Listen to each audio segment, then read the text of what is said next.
drumming, blossoming trees, world music and dance, and stunning light displays. We're going to take a look at some spectacular art, history, and culture on this edition of Connected Colorado.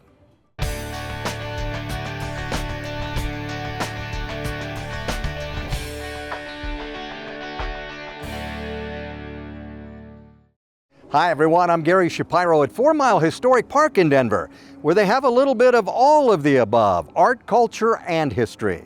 We'll talk a lot more about that coming up in just a bit.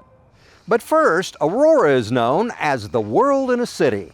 Its amazing diversity is what makes it special, and their signature event every year is Global Fest. This year they held it in June. Let's take a look at some of that.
In that piece, you saw a Selena tribute performer, Myra Alejandra. The Aurora resident recently started a Las Vegas residency show. Congratulations to her. We're here with Morgan Gegenbach from 4 Mile Historic Park. The history of this place is amazing, and we're going to get to that in a minute. But you got to start with the lights. They are spectacular. Tell me about this art display. Sure. This is Bright Nights at 4 Mile. It's our 3rd year going. These are just an incredible installation of sculptural lanterns where we fill our 12-acre park with really just a whole immersive experience where people can interact with lanterns that are just spectacular. And themes. There are different themes every year. What's the theme this year? We've got 2 themes this year. Up front, you'll find the Chinese Dreamland area. And in the back, to tie in the history of 4 Mile Historic Park, we've got farmhouse flora and fauna. Very nice. What can people expect when they come to this light display? Oh, just an incredible magical time with a lot of interactive elements. You know, sometimes people come out and they think, lanterns, I've seen lanterns before. You turn them on in the house and they just sit there and they do nothing. These ones, they light up, they move. Even the first one you see right before you come into the park, it's an amazing dragon that is chatting away at you. Really is like Christmas time in the summer and fall around here. Kids must love this place. Absolutely, it's fun for the whole family. We've got great exhibits that are exciting for kids to play with, for adults to play with. It's a great date night, and we do actually have adults only nights once a month. So if you want to come and play on the swings without waiting in line behind the whole family, we have an option for you too. Very nice. Talk a little bit about 4 Mile Historic Park. Obviously, it's all built around the house here, and that house is the historic landmark. It is. So the 4 Mile House is the oldest standing structure in Denver. Not the first one built, and certainly not by the first people. We're on unceded Ute, Cheyenne, and Arapaho land. But it is the oldest standing house left. It's had a few different families own it, and we love to tell the story during general admission hours. Anytime really, if you want to learn a little bit about Denver history, we would love to share the history of the house. And that house is actually older than Colorado itself, right? It is. The house was built in 1859 by the Brantner brothers and has been in the same place ever since. There's all kinds of really cool things in that house. One of them is a human hair art display. Yes, it kind of looks like macrame. It's in a beautiful square frame. It was a common Victorian tradition to have hair art, perhaps from somebody who maybe passed away, maybe somebody who you're leaving behind on the East Coast as you're traveling west, because it's really hard to go back. If you're coming west, you're probably not going to go visit too many times, so maybe you ask for a lock of hair to make a keepsake. This one is a really beautiful piece that's, again, hanging in a frame, but if you're lucky in an antique shop, you might, or if you're exploring our collection actually, you might find like a watch band made of human hair, or you might find like a Celtic knot sort of type of thing in a locket. So keep an eye out, because it's interesting. Human hair doesn't degrade very fast. So yeah, I had lasts. no idea. And it really looks kind of cool when it's just hanging on the wall. Talk about some of the other things in the house. There's all kinds of different parts of that house. Sure. So we've got the original portion of the house, which was built in 1859. It was originally a log house style structure that you can see the rough cut log from the inside of the house. And then after the Brantner brothers moved out, they sold the house to a widow named Mary Cocker. She operated it as a stagecoach stop for about 4 years. And then the next family, the Booth family, who purchased the house in 1864, they made this beautiful Victorian addition. So you kind of go from the older part of the house into the newer part of the house, into the newer additions, and go kind of from a further place in time to something that's a little bit more recent, feels a little bit different, but you get kind of two views of that history. One of the other artifacts that I really love is there's a toaster on the wood-burning stove downstairs that I hope people will come and see it for themselves and maybe try to guess what item on the stove is the toaster. Oh, interesting. Yeah. Okay. This is an educational endeavor for people too, right? It is. You know, a lot of people are really excited about history, and then some people, we want to lure them in with the lights, and then we'll slide in some history once they know where we are. We have a lot of really great opportunities for field trips, other community events. Plus you get a little piece of Colorado history. We're making history together right now by engaging the community with this really cool light show. Yeah, that's pretty cool. Morgan, I know you guys have all kinds of events out here. What are some of them coming up? Well, Bright Nights will be up until the first week of October, so there's plenty of time for people to come see us for this event. And then after that, we're going to turn it around for our annual Pumpkin Harvest Festival. That's a great daytime event, a couple days in the early fall when people can come get their pumpkins, take tractor rides, get some history of the house, do some crafts. And then right after that, we will go into our Spirits and Spirits event, which is a 21 and up event where people can come experience some Victorian spooky season traditions. I do like that. And when they come to the park, they'll meet animals. They will. So we're right in the middle of Denver, but we do have 12 acres on which we do keep some friendly farm animals. We've got 2 horses right now, Moose and Jake, 2 pigs, Tig and Clover, a handful of chickens, and we've got our beautiful Angora goat, Pearl, who is about to get 2 new friends, and we do hope that the community will help us name them. I was going to ask, did you get to name those animals or no? We usually come up with a few names that are in the hopper, and then the community can come and help us vote on the final items. Antigone and Clover, the community did help us name them in 2020, I believe. Great names. Yeah. Morgan, if people want to come see the light exhibit, when does it run and how do they get tickets? Bright Nights at 4 Mile runs every year from mid-July through the beginning of October. Plenty of time to come see us, and they can get tickets online at 4milepark.org. Or if you're a senior or military, come see us right at the front gate and we'll give you a little discount. Well, that is so nice, and this place is so spectacular. Thanks for having us out tonight. Thank you so much for coming. Coming up, we go up to Thornton's Oz Gallery, where a new mixed media exhibition delves into chaos while holding on to stability. This is my dad and his friend's art show. It is called The Hour of Chaos. Devin and I have collaborated in a few different iterations, and this is the first time we've exhibited together. So it's been quite fun. We are here in Thornton at the Oz Gallery, and this show is called In the Hour of Chaos. I like those 3 though. They're pretty good. Cool. It's a mixed media show. You'll see we have animation, we have collage, we have various drawings with adhered things on there, prints. We're also, both mixed art dads living in Denver, so I brought my little amalgamation. So he is also an artist. He's got work over here where he's contributed a couple works with me as a collaborator. I think it just represents our world and what's happening. Like, what are we doing? What are we working on as artists? And it's really playful and also semi-serious. But hoping that it adapts to multiple personalities and identities. It's kind of a show which has a lot of like guttural kind of impulse work that we've made. Myself originally being like a graffiti writer, I kind of thrive in the hour of chaos. I do a lot of contemplation, but when I execute, I try to make things kind of, I don't know, immediate or raw or what the kind of emotion at the time is.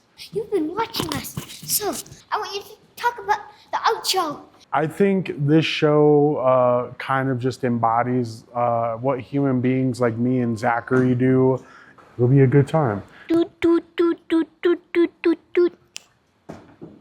Well, we live in topsy-turvy times, to be polite, and I think you have to find solace and respite some way or somehow, and if you can't use humor, I think it's a bigger challenge. This show's called In the Hour of Chaos. It's a mixed media show. Welcome all to come. Up next, we head up to Wheat Ridge, where they have been celebrating 25 years of community, connection, and health at the Wheat Ridge Recreation Center. The identity of the city is formed by what it provides for the people who live there. This is a place that reminds us of we're in a place that cares about us, has provided for us by this facility. Look at it, 25 years. It's a wonderful place for the city to connect its residents.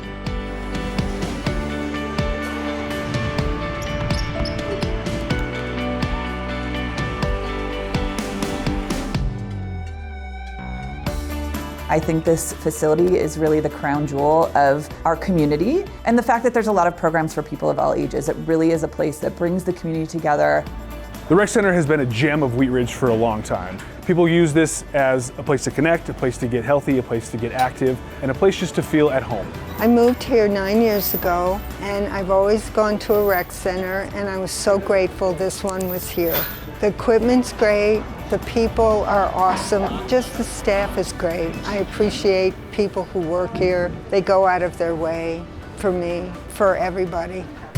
I enjoy coming here because it's a welcoming environment for people of all ages. I climbed on the climbing wall with my daughter when she was 7 years old, and I go and play pickleball with people who are over 80 years old.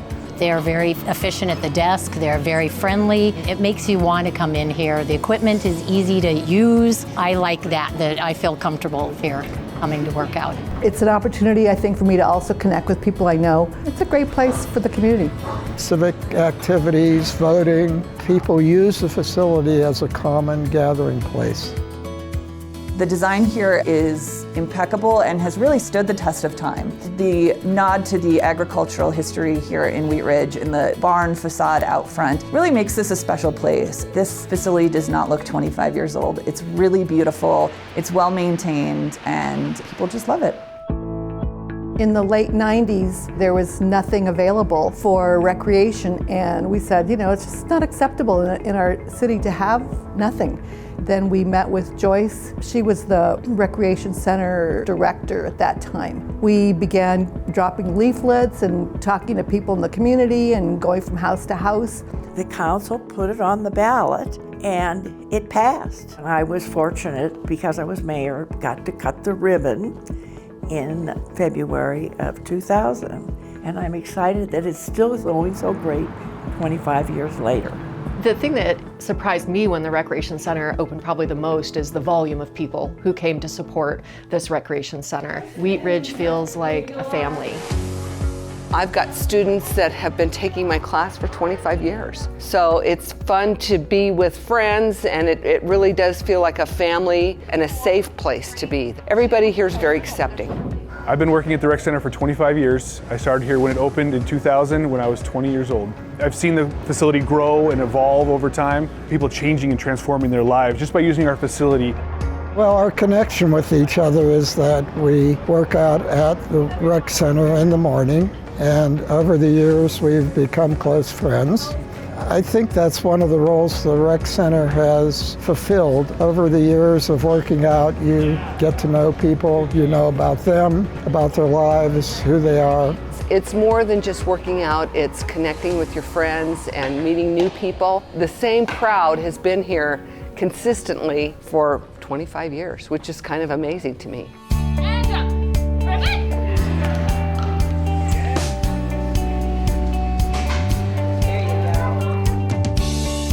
I don't feel like a patron, I feel like a member, and I feel like a member of the Wheat Ridge community. Just seeing the smiling faces of kids participating in programs and adults that are really working to accomplish their health and fitness goals, it's really great. And of course, interacting with the staff that are here because everyone is really incredible on this team. I'm so happy that it's still busy. They're doing new programs. To build and open the rec center was a great achievement. It's a formidable facility, and I think it's a visible reminder of the investment of the city and its citizens in their health and welfare. It's well run, well managed, it has a reputation. Build it, they will come.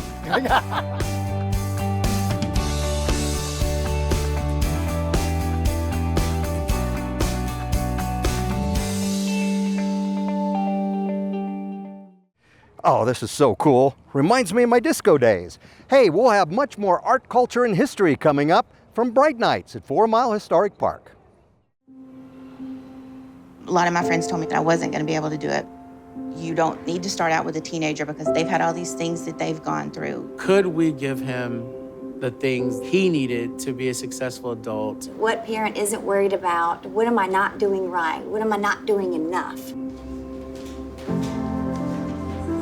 That's my son. My dad showcased a sense of love that I never had before. I had a rough time, but I saw that even though the way I was acting, they didn't push me away. She says that we're her heroes, but she's also mine. I've had 3 other mother figures in my life, but only one of them has taught me how a mother loves. How you guys raised me is absolutely amazing. And I really, really appreciate that. Learn about adopting a teen from foster care. You can't imagine the reward. Visit adoptuskids.org. From one historic park to another, we'll join North Glen's mayor to learn more about Stonehawker Park.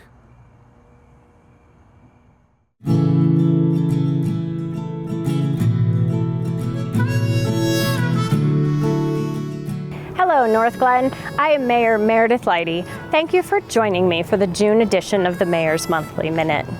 Today, I am pleased to highlight Stonehawker Park, located on Fox Run Parkway on the east side of our city.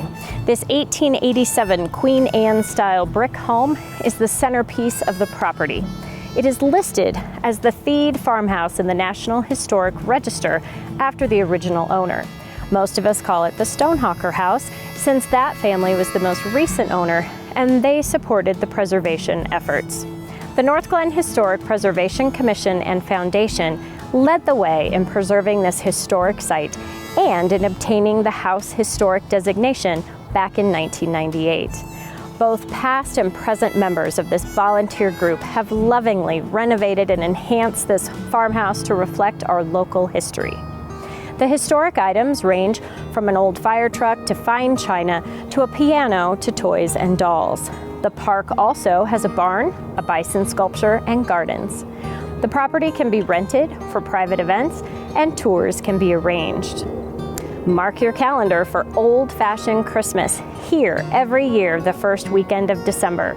This event offers unique gift items, entertainment, yummy food and baked goods for sale, and of course, an opportunity to visit with Santa. It is a fun, family-friendly event that raises money for the foundation. Besides continued work on Stonehawker, the Historic Preservation Commission takes on other endeavors in North Glen as well. If you're interested in finding out more, please check out their website. I hope you enjoyed learning about this community gem. Have a great start to summer, and I will see you again next month. The electronic trees here at 4 Mile Historic Park and Bright Nights are pretty cool. But every spring, the city of Littleton comes alive as they celebrate the historic crabapple route. Hi, I'm Littleton City Manager Jim Becklenburg, and this is Around Town with Jim. Springtime smells pretty sweet in Littleton. That's because every spring, Littleton streets and trails burst to life with blossoms of thousands of flowering crabapple trees. It's called the Littleton Crabapple Route, and it's one of the most stunning ways to celebrate the return of warm weather in Colorado.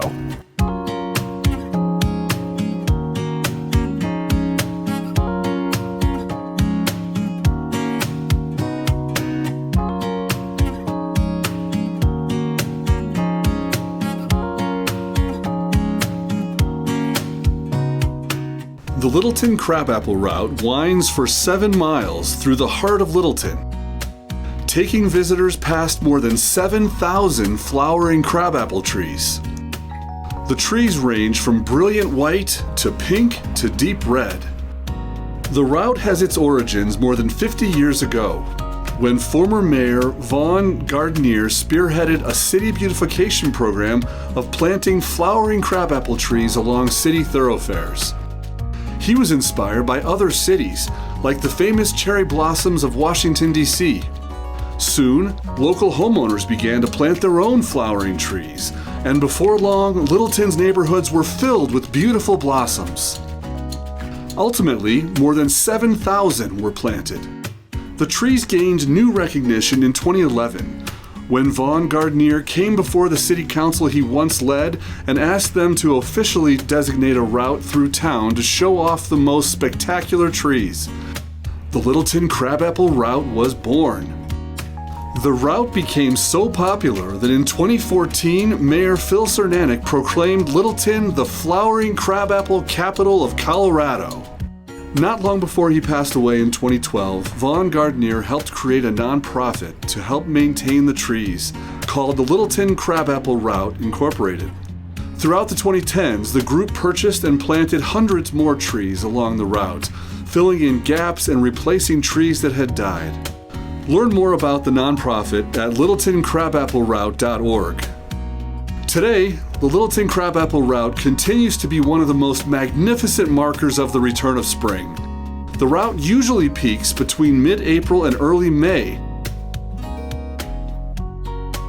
at full bloom for about a week. It makes for a lovely walk, bike ride, or drive. If you didn't make it out to see the blossoms this year, don't fret. Crabapple trees provide a splash of color with their leaves all season long. But keep an eye out next year. The Littleton Crabapple Route will continue to offer a beautiful springtime spectacle for many years to come. I hope you'll stay tuned for the next installment of Around Town with Jim.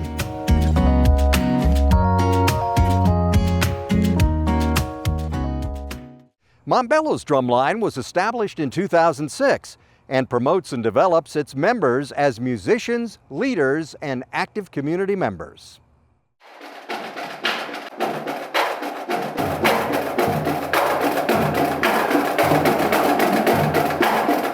I hear drums all the time. Sometimes I definitely do. From time to time when I zone out, I just hear it in my head, and then when I want to fidget with something, I just like use my fingers to recreate one of the songs with my fingers. My wife has told me when she wakes up in the middle of the night sometimes that I'm like drumming on my chest, and she's like had to stop me by putting her arm over me. It's always in my head, and I'm always thinking about it. So my name is Michael Romero-Salas, and I am the band and drumline director here at Montbello High School. I was hired 3 years ago to take over for a unified Montbello High School. We were taking 3 schools and bringing them all back together to reestablish Montbello High School as it was 12 years ago. And when I was hired, I was tasked with building a program from scratch. My name is Julio Sanchez, and I am the head leader of the Montbello Snare Line. How I first got involved with the Montbello Drumline was in 10th grade. I saw it on my schedule on the first day, and then I was like, man, do I really want to join this? Originally, there was nothing. We started on buckets. A lot of the instruments that I had were in worse for wear condition, and so we had to do a lot of scrounging and borrowing just to make it through the first year and a half. As I was doing it at the low level, I was like, man, I don't even want to do this.